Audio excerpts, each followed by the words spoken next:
Thank you for coming out, everybody. My name is Dr. Graham Brayshaw. I am Chief Medical Officer at Animal Humane Society. Graham is Graham. Brayshaw is Brayshaw.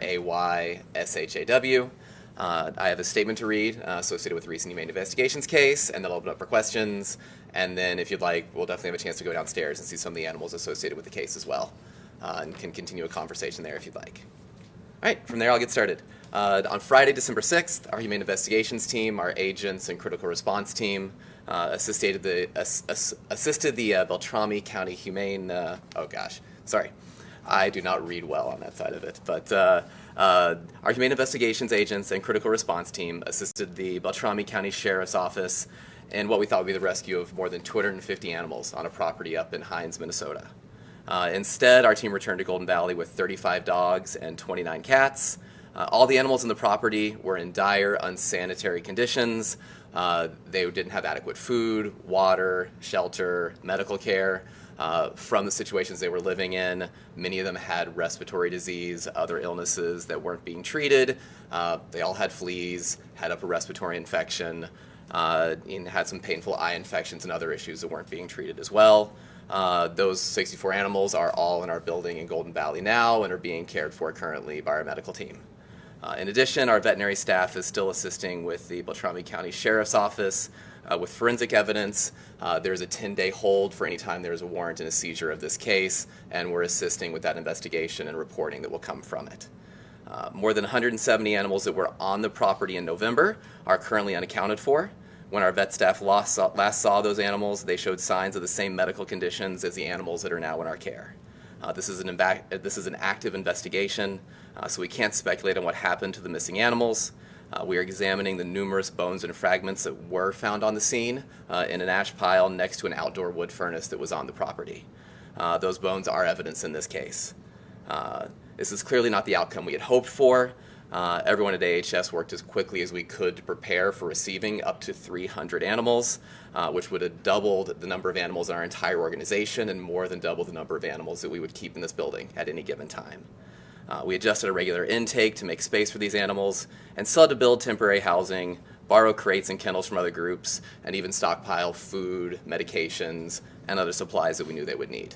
It was an all-hands-on-deck work for the past several weeks to get this ready and taken care of. Right now, we're focusing on the care for those 64 animals that are in our care, and in this case, and supporting the ongoing investigation. AHS, we're the only organization in the state that is equipped for a case of the smaller size and definitely for this larger size as well. You'll see the facilities and the ability we have to expand our care as necessary for dire situations like this. If there's any questions of the property owners and the investigation itself, I'd like to defer you to the Beltrami County Sheriff's Office. If there's anything with the animals, their care, their conditions, happy to take any questions on that at this time. Have you ever seen animals in this kind of condition, like this number of animals, this extent of this? The number of animals, this is the largest that I personally have been involved with. We have had, unfortunately, some cases with 100 animals, maybe even up to 200, but not anything up with the numbers that we saw on scene with this case. What's your impression of their condition? Their condition is they didn't even get basic care. There are standards of course, food, housing, water, shelter, and they were barely getting enough to eke out and survive. We saw them actually, one of the earlier times on scene, even fighting over a piece of stool between them to eat. They were that hungry. So they really did not get the appropriate amount of just basic care, which unfortunately you do see situations like this sometime, but this number of animals, such a high number and such a low level of care was really worse than most anything we've seen before. Do you think all of these animals will survive that are in your care now? Most should. You never know for sure, depending on their condition before. We've got a lot of really skinny animals that need refeeding, and refeeding, trying to put weight back on them. Most of those animals usually will put weight back on and get back and actually get ready to get adopted, which would be great. But sometimes you can have organ damage and things that can be permanent. So we never know that we're going to have a good outcome for all of them, unfortunately. Can you tell me a little bit about this examining of bone samples and how that person, do you feel pretty confident that you'll be able to kind of figure out at least a certain, that's a lot of dogs unaccounted, or animals, cats or dogs unaccounted for. In terms of piecing that together, is that something that the Humane Society is pretty experienced at? I'd say, fortunately, no one's that experienced in it in this state. It's something where we have not had to do that level of investigation, and that's where we'll work with the Sheriff's Department, who has more forensic experience on the human side of it. And we do have contacts for more advanced forensics on the veterinary side of things. It's not all in the state. University of Florida actually has an excellent forensics lab that we work with regularly for more of evaluation of physical specimens. If there are drug, toxins, chemicals, Michigan State's actually a great vet school for doing that kind of work. So this is one where there really is a partnership across the country to try and get appropriate information on situations like this. In your experience, just generally, not obviously talking specifics of these two people who were charged, but in general, like, how does this happen? Like, how could people let this happen? You know, just like maybe psychologically. I don't know. Do you know anything about that? How this happens? Definitely not a psychologist or psychiatrist on this side of things. And generally what we see are people who usually intend well to start, and then something happens where they end up being blind to the suffering they're caused as they get beyond their own resources. 5, especially if you have animals that aren't sterilized, 5 can become 10, 10 become 20. They can double pretty easily if you don't get them all fixed. And there's always animals out there that need help. And if you bring more in than you can support, you think you're helping when you're actually leading to suffering in these situations. If you were expecting 250 to 300, I guess, why is it that you didn't get that many? Like, to say that they're unaccounted for means you knew they were there at one point. Someone did. Yep. And now, I guess they went back later. Like, why were these animals allowed to stay with these people in that condition? The scope of what we were responding to is what takes time in these situations. We'd love to be able to jump in the next day and try and help, but when you have even a moderate-sized case can usually take weeks of planning to get everything ready to go, and that's just on the animal care side of it. There's also a legal side of it as well, where you want to make sure that all of your I's are dotted, all of your T's are crossed. You have to follow the appropriate legal process, get the warrant, or things won't hold up in court afterwards. And then thinking of, not these individuals, but in general, when you're dealing with a humane investigations case and an animal welfare case, you often have people that get into it from well-intentioned places. You actually want to work with those individuals as best you can on the front end, as opposed to just jumping in and seizing all the animals immediately. You want to try and educate and get them able to better care for animals. And see if you can take that route first. So by the time you got back, all the I's were dotted. 170 were just not. We're not there, yep. When did you first become aware of this situation? Ourselves, I believe, and it wasn't having anyone from our veterinary team on scene yet. I believe our agents got involved in late October. And then the first time we were on scene directly was early November. And then when was the last time? We went up this past Friday on December 6th for, About a month? I think it was the 9th or November 12th. November 12th, thank you. Is when Dr. Sarah's report is dated. So yeah, about 3.5 weeks between the two. Okay, and were you on scene personally? I was on scene on Friday. And can you just describe your reaction and what, coming upon that and seeing that? It was a mix of when you deal with overcrowded hoarding type situations, there's usually 2 different types of situations. One with a bunch of free roaming animals. Sometimes you can have some with animals that are in a captive place.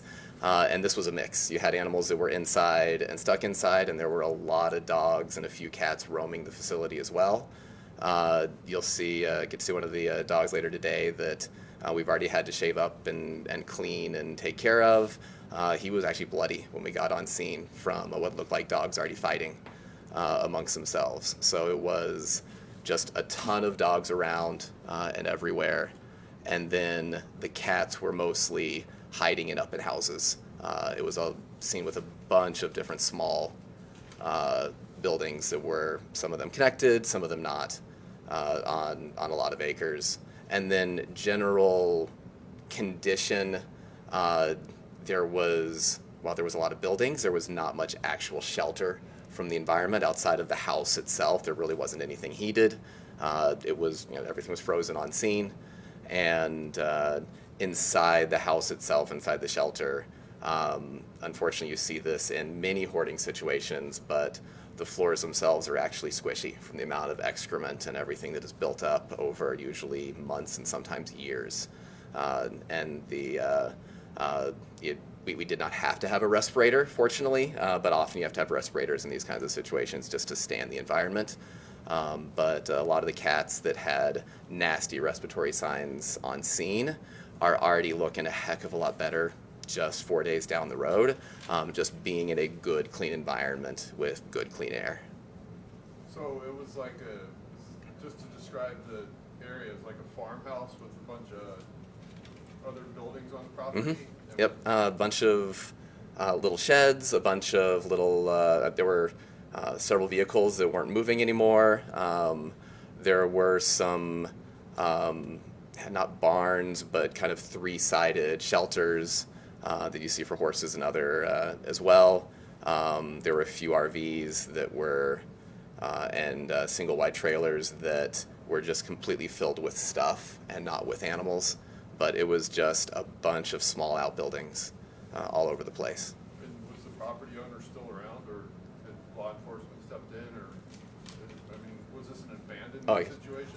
And that one I'll have to refer you to the sheriff's department for how they handled the people in that situation.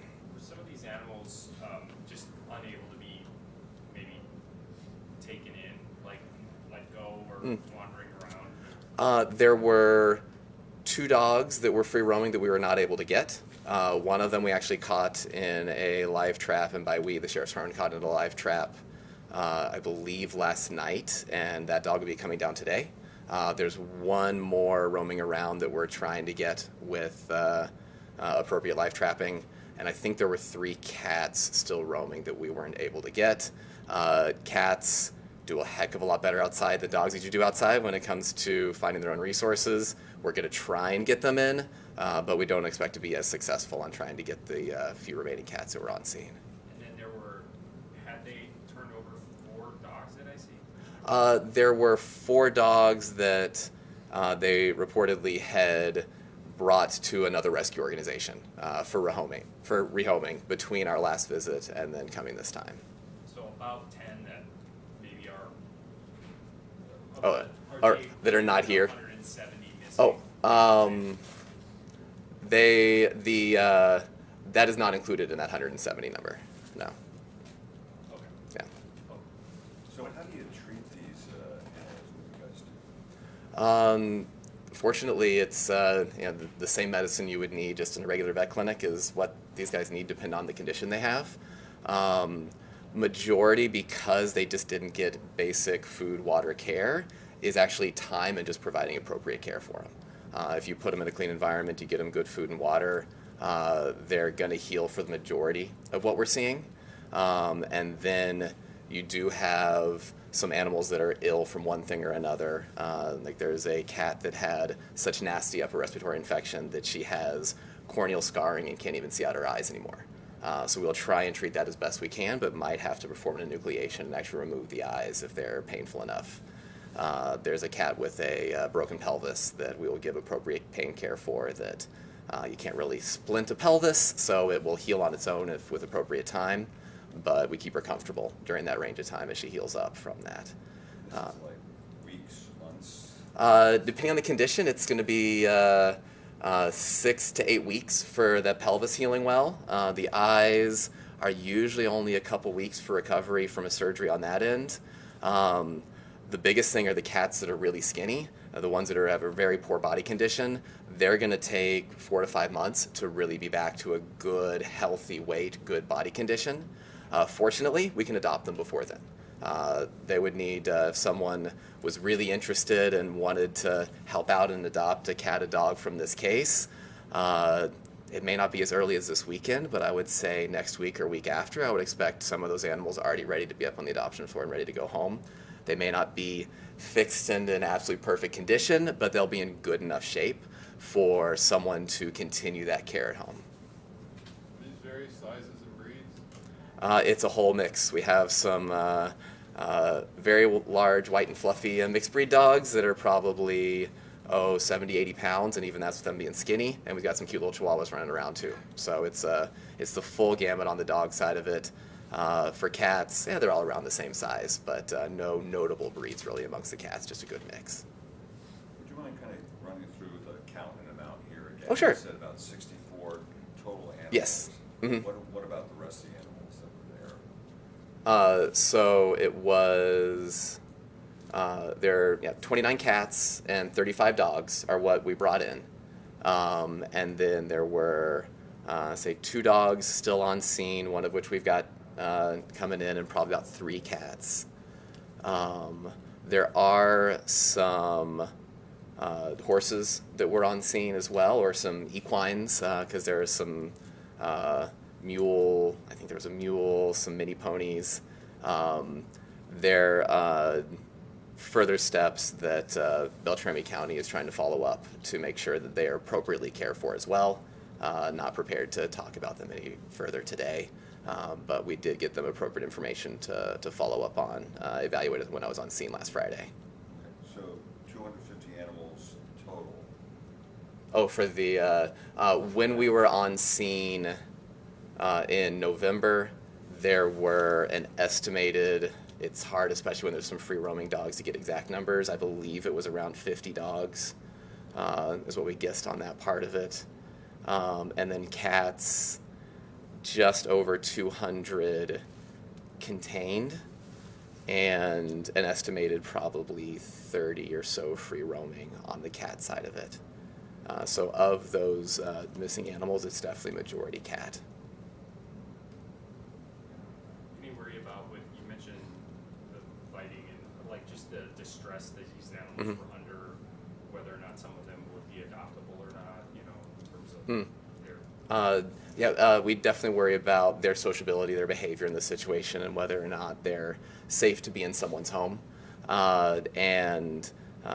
There's not that many kittens and puppies, unfortunately, amongst this group, and I bring that up because behavior and sociability is something that develops at a young age for dogs and cats especially. Meaning if you have a dangerous dog, there's only so much you can do to try and retrain and get them safe to be in a home. So it is possible that some of these animals might not be able to be adoptable, and don't know any exacts on this time. We want to give, in this situation, they were in a horrible situation to start with. They're in a much better place here, and we always give a good bit of decompression time just to see what their true behavior is going to be like. So that we'll know more over this next week or so to really see how they come around. Definitely saw some cats that were really difficult to get, some dogs that were really difficult to get on scene, that are responsive to some attention and some love when they're here. Do you know how long the animals were in these terrible conditions before law enforcement made contact, or are you able to tell just based on the condition they're in? How long Definitely don't have an exact on it.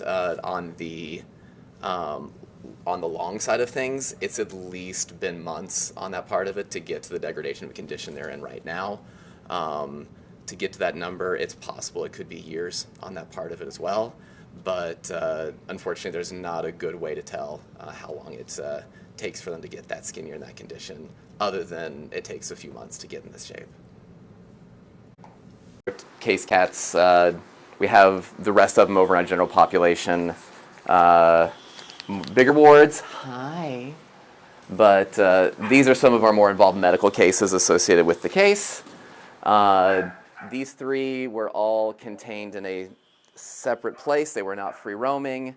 And we can grab you out and at least show you. Hi, sweetheart. You're so sweet. Mama, and this is probably mom for both these kittens, was in with them. She's generally doing pretty well. This poor little kitty is blind, but an absolute purr bug once you give him a chance to warm up. And you can see, unfortunately, those eyes are pretty scarred over. And that comes from an untreated respiratory infection, especially these young kittens. They're not healthy enough to fight off the infection. And good basic veterinary care would have kept this from occurring in the first place. But no, these guys are absolute sweethearts. So we're treating everything topically, seeing if we can get the eyes in any better shape. If we can't, then we'll unfortunately have to probably take the eyes out because they will be a source of pain for the rest of our life. Oh, look at you. Oh, no. This other cute thing who is meowing at me, I'm not going to get out. He's on very good pain meds, but that's our one with a pelvic fracture. Oh, there you go, sweetheart. You can go back with Mama. This is Lizzie and Molly, who are members of our behavior team, but we have our paid professional behavior staff, but we also have volunteers that come in, and Claire's a volunteer that's in there doing nothing but spending time socializing those cats that came in from the case. So we give them as much care and time as we can. He didn't come to us a name, but we decided Klondike. It's a good name for him. The shave job, we are not professionals when it came to grooming, but when he came up on him on scene, cute, beautiful Pyrenees, but his whole coat was matted with burdock and a lot of burrs. He actually was bloody from fighting with the other dogs. So he's one that, even though technically he's still in the stage of evidence, you can't do much with him.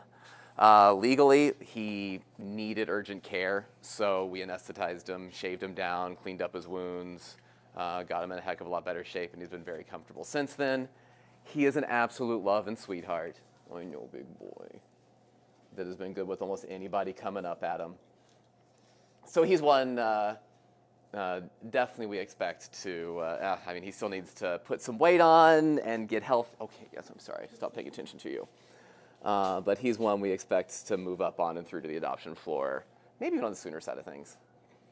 We'll see how he does. But he's a good example of the conditions we saw and seen of the free-roaming dogs were just covered in burrs, their coats were in bad shape. You had dogs that were not fed well, so they were fighting over resources. We do have... This is our lovely, we kept it to show how much matting and fur, and this is it compacted down.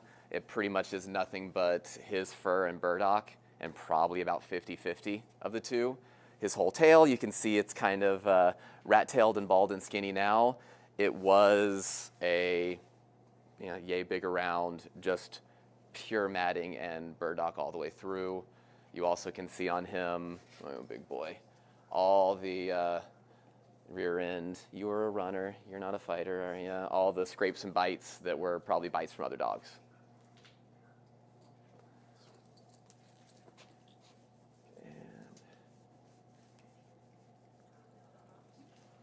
You're doing great. Any questions on him, or? So you're also, garage-wise, it's not glorious, it's not, garage, but literally it was every cat carrier, dog carrier that we had on hand. We loaded up, and I think we ended up having 7-8 vehicles, 6 actual AHS vehicles on scene to potentially bring back however many animals we needed to associated with it. It's behind a tarp, but you can peek in if you want to. On y'all's right, my left over here is actually temporary housing that we built for cats if we did need to, that number of cats coming in. We based it off of other groups that do big responses like this, ASPCA, HSUS, are the other ones that are really equipped to do this kind of response.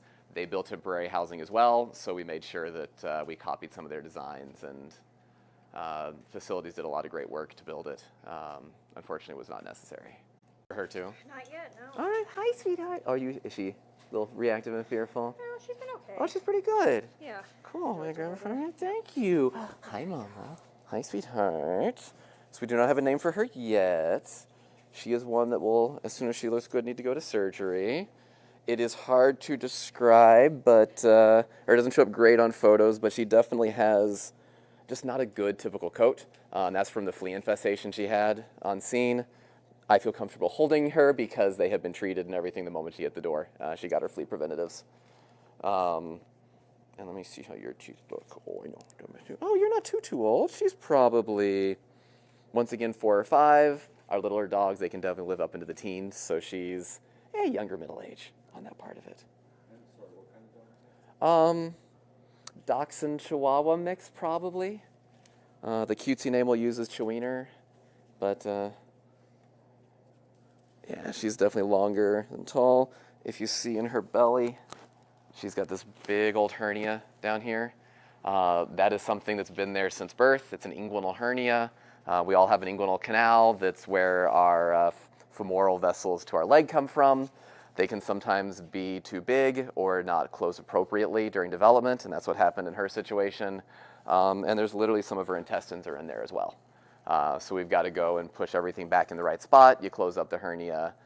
The hole's supposed to be there, so to the right size. And then she will do well from there. It is something that some private practice vets do it. Sometimes you got to send them to a specialist for it. But we definitely have the expertise internally. We handle these all the time to get her surgically repaired on that side of it with our veterinary team. So if she starts to have any problems with it, it's been going on for years. It's probably not going to occur in the next day or two, but if problems pop up, we'll go to surgery right away. Otherwise, once she's cleared and ours legally, then we'll move forward with getting her repaired. And as you can see, she's pretty darn well behaved and has no issue being carried around. And she was a little evasive on scene, but behavior improved really well once we got her here.